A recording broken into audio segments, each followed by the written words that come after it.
Private sector के बंधन bank में आखिर चल क्या रहा है? क्या बैंक में सब कुछ ठीक नहीं चल रहा? क्या बंधन बैंक को लेकर रिजर्व बैंक फिक्रमंद है? ये तमाम सवाल इस वक्त पैदा हो रहे हैं और इन सवालों के पैदा होने की एक बड़ी वजह 24 जून का आरबीआई का एक फैसला है जो कि बंधन बैंक से जुड़ा हुआ है। हुआ यह है कि रिजर्व बैंक ने बंधन बैंक के बोर्ड में अपनी तरफ से एक एडिशनल डायरेक्टर को अपॉइंट कर दिया है।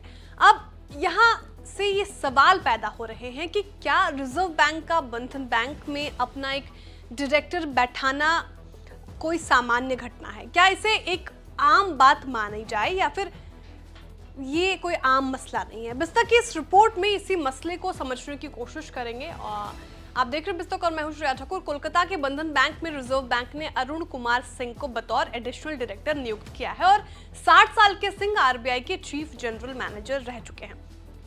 इनकी नियुक्ति 1 साल के लिए की गई है और वे बंधन बैंक के 14 सदस्यों वाले बोर्ड का हिस्सा होंगे और इस वक्त बंधन बैंक के बोर्ड में इसके मैनेजिंग डायरेक्टर और सीईओ चंद्रशेखर घोष भी हैं, जो कि अगले महीने यानी 9 जुलाई को रिटायर हो रहे हैं। आरबीआई ने बैंकिंग रेगुलेशंस एक्ट 1949 के सेक्शन 36 AB के तहत बंधन बैंक में एडिशनल डायरेक्टर की नियुक्ति की है। ये सेक्शन रिजर्व बैंक को इस बात की इजाजत देता है कि अगर उसे ऐसा लगता है कि किसी बैंक या उसके डिपॉजिटर्स के हित में बैंक के कामकाज में दखल देना जरूरी है तो वो ऐसा कर सकता है। इसी के तहत आरबीआई किसी भी बैंक के बोर्ड में कोई मेंबर अपॉइंट कर सकता है।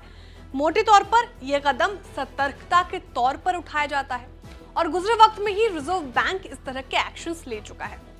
आपको यस बैंक का किस्सा तो याद ही होगा, जहां आरबीआई ने अपना डायरेक्टर अपॉइंट किया था। ऐसा ही एक वाकया धनलक्ष्मी बैंक और आरबीएल बैंक समेत दूसरे बैंकों में भी दिखाई दिए हैं। ये तमाम बैंक क्राइसिस का शिकार हुए थे और डिपॉजिट्स के हित में आरबीआई को दखल देना पड़ा था। यानी रिजर्व बैंक को जब लगता है कि किसी बैंक के कामकाज में मुश्किलें हैं तो वो बोर्ड में अपना मेंबर अपॉइंट करता है ताकि पता चल सके कि आखिर बैंक की बोर्ड मीटिंग्स में चल क्या रहा है। यहाँ ये बात भी समझनी जरूरी है कि बंधन बैंक भी फिलहाल कई मोर्चों पर आरबीआई की स्क्रूटनी से गुजर रहा है। चंद्रशेखर घोष का ही मामला ले लीजिए आप। 24 नवंबर 2023 को बैंक के बोर्ड ने घोष को फिर से 3 साल के लिए सीईओ बनाने के प्रस्ताव को मंजूरी दे दी, लेकिन रिजर्व बैंक ने घोष का टेन्योर बढ़ाने से इनकार कर दिया। हालांकि घोष ने कहा था कि पद छोड़ने का फैसला उनका अपना था, उनका स्वैच्छिक था, लेकिन खबरों के मुताबिक रिजर्व बैंक उन्हें लेकर सहज नहीं था। माना जा रहा है कि रिजर्व बैंक घोष के परिवार के रियल एसेट जैसे दूसरे कारोबारों में शामिल होने से चिंतित था। दूसरी तरफ बैंक की माइक्रो लोन बुक भी स्क्रूटनी के दायरे में है और यहाँ भी लोन्स की एवरग्रीनिंग को लेकर चिंता जताई गई है। माना यह भी जा रहा है कि बैंक अभी तक अपने नए सीईओ का भी चुनाव नहीं कर पाया है।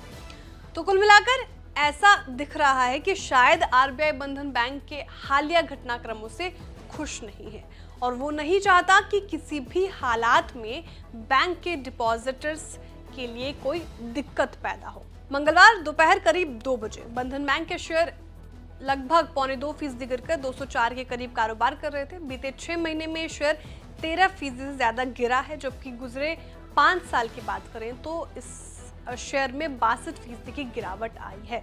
आने वाले वक्त में बंधन बैंक में किस तरह के बदलाव होते हैं और क्या आरबीआई आगे चलकर बैंक को लेकर संतुष्ट होता है या नहीं, ये देखने वाली बात होगी। बिस्तक की रिपोर्ट आपको कैसे लगी कमेंट करके जरूर बताएं। वीडियो को लाइक करें, चैनल को सब्सक्राइब करें और देखते रहिए बिस्तक। बिस्तक आपके लिए लाया है प्रीमियम मेंबरशिप प्रोग्राम, जहां आपको मिलेंगे कई सारे फायदे, जिनमें मार्केट न्यूज़लेटर, लाइव चैट पर आपके सवालों के सबसे पहले जवाब, मार्केट आउटलुक, वीकेंड पर मार्केट स्कैन, एंकर्स के साथ चैट और भी बहुत कुछ।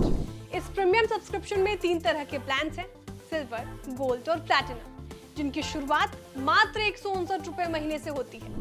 इससे जुड़ना भी बेहद आसान है। बिस्तक के YouTube चैनल पर जाएं, ज्वाइन बटन पर क्लिक करें और अपना प्लान सिलेक्ट करें। बस बन गए आप हमारे